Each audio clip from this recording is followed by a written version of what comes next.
বাড়ি রূপাইছড়ি রূপাইছড়িতে। আগে আপনি কোন ইয়েতে ছিলেন? এনএলএফটি গ্রুপে কবে সিলিন্ডার কবে করলেন? সারেন্ডার করছি আমরা 93-তে। জয়েন কবে দিলেন?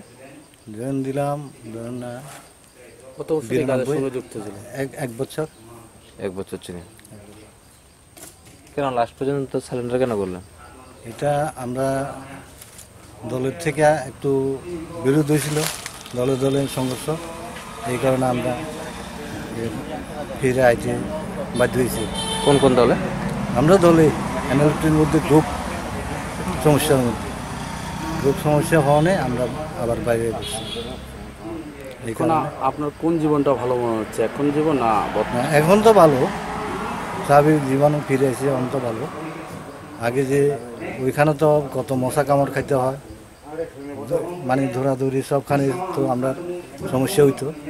তবে ভালো এখন তো, এখনটা ভালো, এখনের জীবনটা আপনার ভালো মনে হচ্ছে? এখনটা জীবনটা কোন মাত্র কিছু আসছিল না।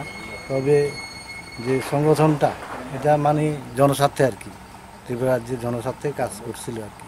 এনএলএফটি এনএলএফটি কি কি জনস্বার্থে কাজ করছে তারা?